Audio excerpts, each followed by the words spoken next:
Hey guys, இன்னைக்கு உங்களுக்காக 2021ல வெளிவந்த மூன் பவுண்டுன்னு ஒரு அட்டகாசமான அனிமேஷன் மூவியை தான் கொண்டு வந்திருக்கேன். உங்கள் வீட்டில் சுட்டிஸ் இருக்காங்களா, இல்லை பார்த்துட்டு இருக்கிறதே சுட்டிஸ் தானா? கண்டிப்பாக இந்த படம் உங்களுக்கு பிடிக்கும். ஸோ முடிஞ்ச வரைக்கும் முழுசாக பாருங்கள். நான் புதுசாக ஸ்டார்ட் பண்ணியிருக்க சேனலில் இதுதான் மொதல் வீடியோ. ஸோ பார்க்குற வியூவர்ஸ் ப்ளீஸ் சப்போர்ட் பண்ணுங்கள்.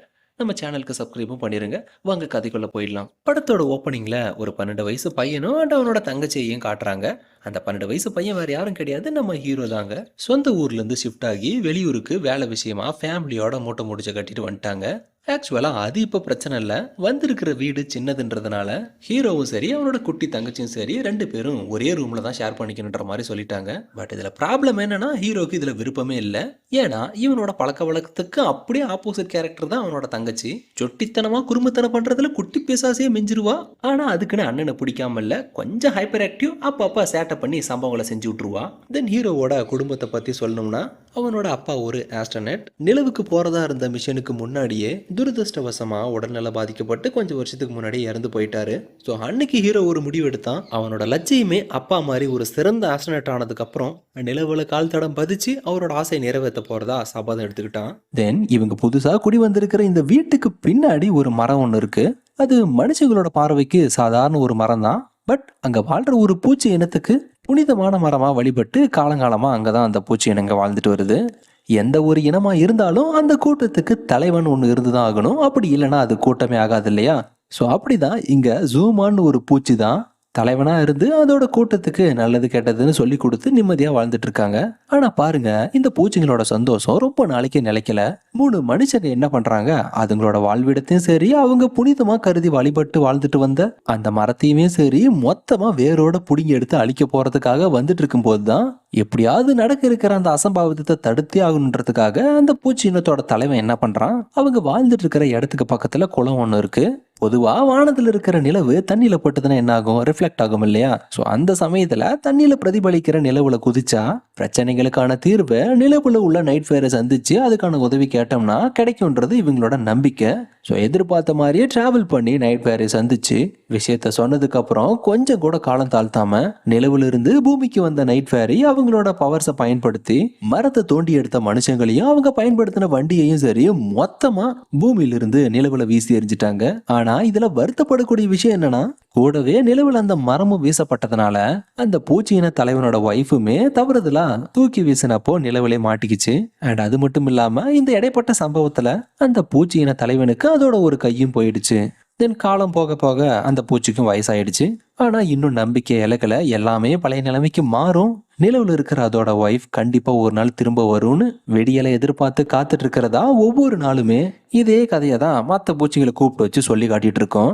பதிலுக்கு அதுங்களுமே எத்தனை நாள் தான் பொறுத்துட்டு இருக்கோம். கேட்டு கேட்டு காதுல கொப்பளம் வந்துருச்சு, உங்க குழாயை மூடுறீங்களா? உங்களோட டெய்லி பெட் டைம் ஸ்டோரிஸை கேட்டு நாங்க ஜிஹெச்ல பெட் ரெஸ்ட் எடுக்கிற அளவுக்கு போயிட்டோம். ஸோ நடக்காத ஒண்ணுக்கு நாதாசுரம் வாசிக்காதுன்னு கிண்டல் பண்ணிட்டு போயிடுச்சுங்க. ஸோ ஏற்கனவே சொன்ன மாதிரி ஹீரோவுக்கும் சரி அவனோட தங்கச்சிக்கும் சரி சுத்தமாக ஆகாது இல்லையா? இந்த விஷயம் அவங்க அம்மாவுக்குமே தெரியும். இருந்தாலும் புது இடம் புது ஸ்கூலுன்றதுனால கூட பிறந்த அண்ணன்ற முறையில் நீ தான் அவளை பத்திரமா கூட்டிட்டு வரணும்னு போது, எது அண்ணனா நீங்க தான் அப்படி சொல்றீங்க, ஆனா அவ அப்படி நினைக்கலையே, மதிப்பே கொடுக்காம மண்டக்காய வச்சிடறா, வேணான்னு சொன்னாதான் புது புடிச்சுலயே பொழிச்சுன்னு எச்சு துப்பி வைக்கிறா. இப்படிலாம் டார்ச்சர் பண்ணும்போது நான் எப்படி அவளுக்கு மதிப்பு கொடுத்து ஹெல்ப் பண்ண முடியும்னு உனக்கு ஆப்ஷனே கிடையாது. 1000 தான் இருந்தாலும் நீ அவளோட அண்ணன். So keep in your mind, பாப்பா பாத்திரம்னு ஸ்ட்ரிக்டா சொல்லி அனுப்பிவிட்டாங்க. ஊருக்குள்ள புது முகம்னா உள்ளூர் வாண்டுங்கெல்லாம் சும்மா விடுங்களா? எங்க ஏரியா பக்கம் என்னடா வேலைன்னு 4 சில்வண்டுங்க சீன் காட்ட வந்துருச்சுங்க.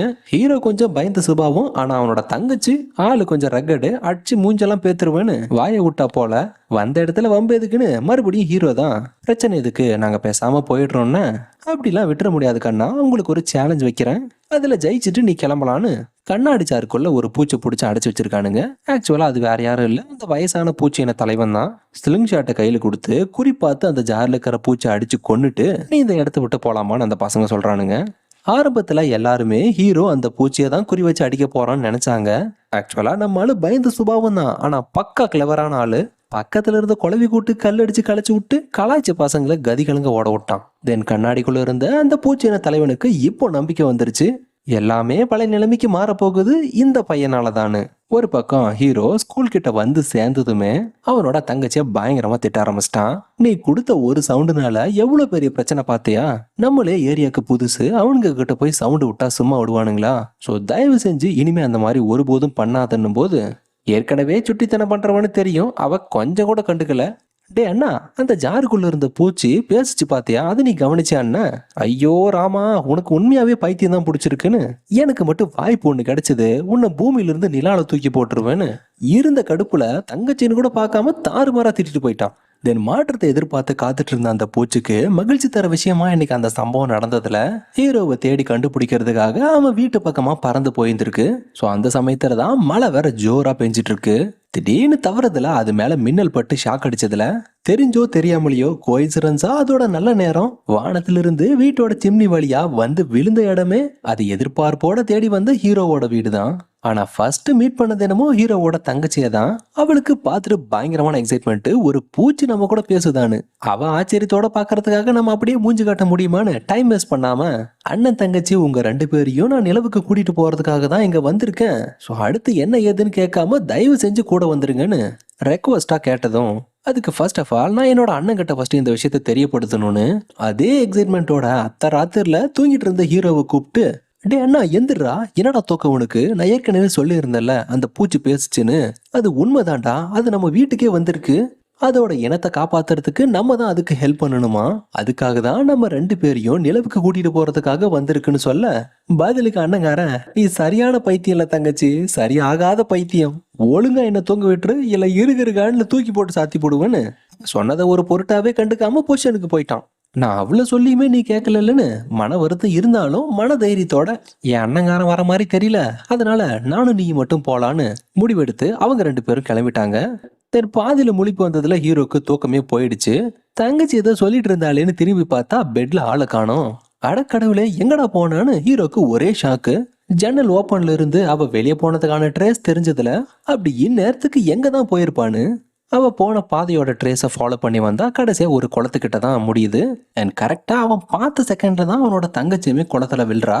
தென் ஃபாலோ பண்ணி இவனும் அதே மாதிரி விழுந்ததுல அந்த குளத்துல இருந்த மூனோட ரிஃப்ளெக்ஷன்னால கட் பண்ணா அப்படியே இடம் மாறி வானத்துல அடர்த்தியான மேகங்களுக்கு நடுவுல ரொம்பவும் அமைதியா இருக்கிற ஒரு இடத்துக்கு வந்து சேர்றான்.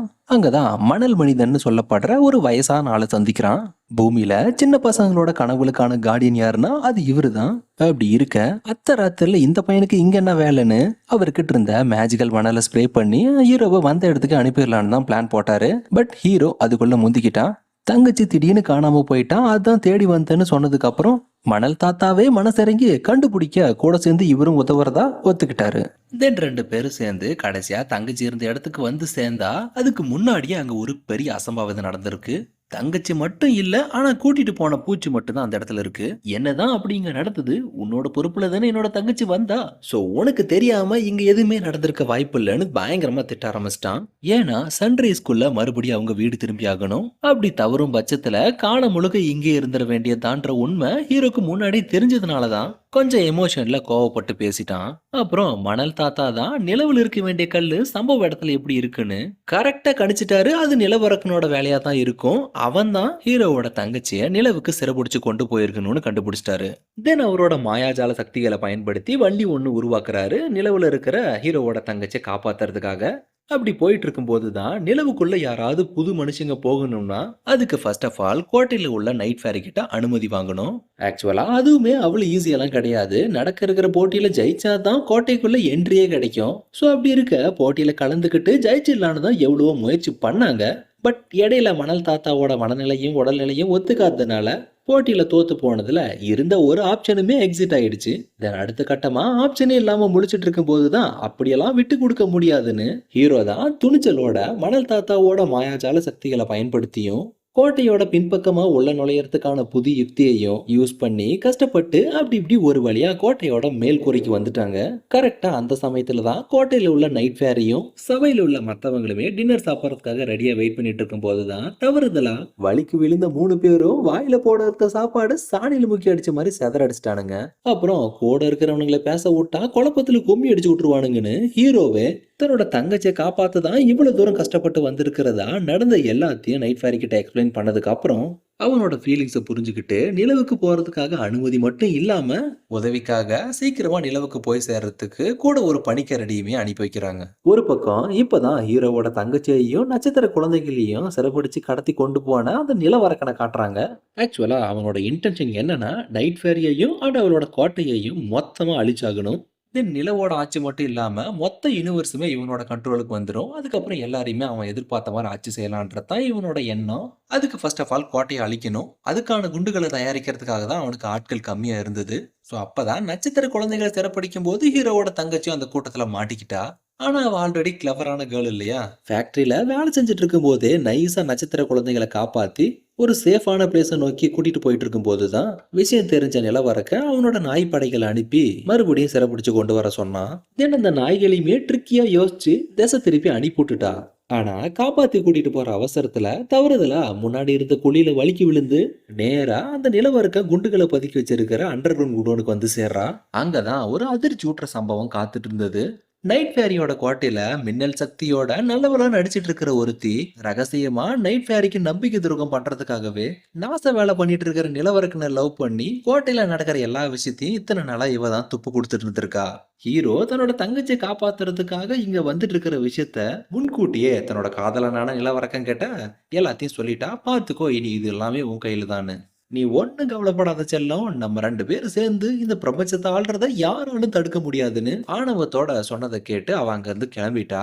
தென் மறுபடியும் ரிட்டர்ன் வந்து ஹீரோவோட தங்கச்சி தப்பிச்சு போயிட்ட விஷயத்த சொல்லி அந்த பொண்ணு எங்க போயிருக்கான்னு கூடிய சீக்கிரம் கண்டுபிடிக்க பாருன்னு சொல்லிட்டு அங்க இருந்து கிளம்பிட்டா. அண்ட் அதே சமயத்துல அங்கதான் ஹீரோவோட தங்கச்சி பல வருஷங்களா நிலவுல அடப்பட்டு வாழ்ந்துட்டு இருந்த அந்த பூச்சி இன தலைவனோட ஒய்ஃபை சந்திக்கிறார். தென் அந்த நிலவரகனோட பிடியில இருந்து எல்லாரையுமே தப்பிக்க வைக்கணும்னு எவ்வளவோ ட்ரை பண்ணா. பட் இந்த முறை கூட்டத்தோட கூட்டமா இருந்துமே தன்னந்தனியா மாட்டிக்கிட்டா. கூட்டத்துல இருந்துகிட்டு தப்பிக்க வழி சொல்ற ஆடு நீதானான்னு அவளை மட்டும் தனியா பிடிச்சி சிறையில் அடைச்சிட்டான். தென் ஒரு வழியா பனிக்கரடியில சவாரி செஞ்சு சீக்கிரமாவே நிலவுக்கு வந்து சேர்ந்துட்டாங்க. அண்ட் அப்பதான் ஹீரோக்கு எதையோ ஒரு சாதிச்ச ஒரு சந்தோஷம். ஏன்னா அவனோட அப்பா ஆசையை இவ்வளவு சீக்கிரம் நிறைவேற்றுவான்னு அவனாலே எதிர்பார்க்க முடியாத ஒரு ஆச்சரியம். அதனாலதான் ஒரு பக்கம் நிலவரக்கனுக்கு ஹீரோ வந்திருக்க விஷயம் தெரிஞ்சு போச்சு.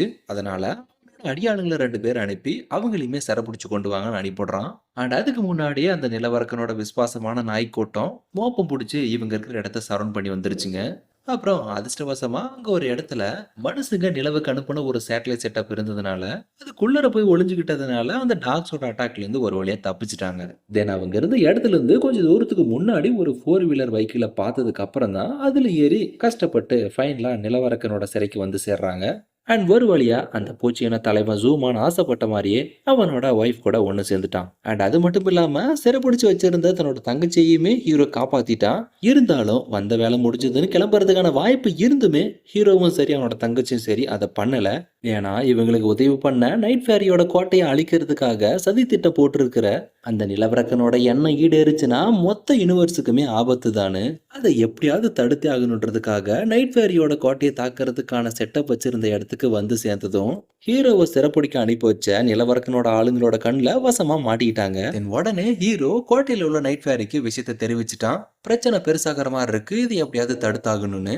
அப்புறம் உதவிக்காக கோட்டையோட சபையில மந்திர சக்தி கொண்ட அத்தனை பேருமே ஹீரோ கூட சேர்ந்து அவனுக்கு பக்கபலமா அந்த நிலவரகனை எதிர்த்து சண்டை போட ஆரம்பிக்கிறாங்க. ஆனா நிலவரகனோட சக்தி முன்ன மாதிரி இல்ல. நைட் ஃபேரியவே அதிர வைக்கிற அளவுக்கு அவனோட பவர்ஸ் ஈடு கொடுக்க முடியாத அளவுக்கு அதிகமானதுனால அடுத்த கட்ட அவனோட தாக்குதலா ஒரு பெரிய குண்டை போட்டு மொத்த கோட்டையவே சுக்கு நூறா சதறடிக்கிறதுக்காக தான் முயற்சி பண்றான். அதுக்கு முன்னாடியே அதை தடுக்கிறதுக்காக கண்ட்ரோல் பேனலுக்குள்ள கனெக்ஷனை கட் பண்ண ஹீரோ போயிட்டு இருக்கும் போதுதான் ஒரு கட்டத்துல நிலவரக்கம் கிட்ட வசமா மாட்டிக்கிட்டான். தடுக்க பார்த்தவனுக்கு தண்டனை கொடுப்பான்னு பார்த்தா ஹீரோவோட திறமையை கண்டு வியந்து போன நிலவரக்க இவன் நம்ம பக்கம் இருந்தா யூனிவர்ஸை கைக்குள்ள போட்டுக்கிறது இன்னும் சாதாரணமாயிடுமேனு நீ என்னோட பக்கம் வந்துரு தம்பி, அந்த கோட்டையை அழிச்சதுக்கு அப்புறம் 2 பேரும் சேர்ந்து இந்த யூனிவர்ஸை ஆளலாம், என்ன சொல்ற, யோசிக்காம உன்னோட முடிவை சொல்லுன்னு நிலவரக்கன் ஹீரோ கிட்ட டீல் போட்ட விஷயத்த பூரா மறைஞ்சிருந்து பார்த்த அவனோட மின்னல் காதலி மொத்தத்தையும் ஒட்டு கேட்டுட்டா. இதுக்கு முன்னாடி அவகிட்டையுமே அதே டயலாக்க விட்டுதான் அவளை மனசை மாத்தி காதலை ஏத்துக்கிட்டான். தென் இப்போ அவளை கழட்டி விட்டுட்டு ஹீரோ திறமையான ஆளுன்றதுனால இவன் நம்ம பக்கம் இருந்தா மொத்த பிரபஞ்சத்தையே ஆளலான்னு இவனோட தீய எண்ணத்தை புரிஞ்சுக்கிட்ட அந்த மின்னல் காதலி எல்லார்கிட்டயும் இதே டயலாக்க விட்டுட்டு திரியிறியாடா நிலவரக்க நாயேன்னு, நீ பண்ண துரோகத்துக்கு உன்னை என்ன பண்ண போறோம் பாருடான்னு அவன் கூட சண்டை போட ஆரம்பிச்சிட்டா. ஸோ இந்த சின்ன கேப்ல அருமையான வாய்ப்பை பயன்படுத்திக்கிட்ட ஹீரோ கண்ட்ரோல் பேனல்ல கோட்டைக்கு மேல விழுந்து வெடிக்க வேண்டிய அந்த குண்டை திசை திருப்பி விட்டு பக்கத்துல வெடிக்க வச்சு மொத்த பிளானையுமே வாஷ் அவுட் பண்ணிட்டான். தென் ஃபைனலா ஸ்பாட்டுக்கு வந்த நைட் ஃபேரி மாத்தி மாத்தி சண்டை போட்டுட்டு இருந்த நிலவரக்கனையும் நம்பிக்கை துரோகம் பண்ண அந்த மின்னல் காதலியையும் மொத்தமா 2 பேரையும் சிறைப்பிடிச்சிட்டாங்க. தென் அந்த நிலவரக்கனை பிடிக்க உதவி பண்ணதுக்காகவும் கோட்டையை காப்பாத்தினதுக்காகவும் ஹீரோக்கும் சரி அவனோட க்ரூவுக்கும் சரி மொத்தமா நன்றி உரை சொல்றாங்க. அப்புறம் கூட இருந்தே இத்தனை நாளா நம்பிக்கை துரோகம் பண்ணிட்டு இருந்த அந்த மின்னல் பவர் கொண்டவளை அவட்ட அந்த சக்திகள் இருக்கிறதுனால தானே தப்பு பண்ண தூண்டுச்சுன்னு அதை கொடுத்த நைட் ஃபேரியா அதை பறிக்க முற்படும் போதுதான் அவ இத்தனை நாளா துரோகம் பண்ணதெல்லாம் உண்மைதான்னு தன்னோட தப்ப உணர்ந்துட்டா.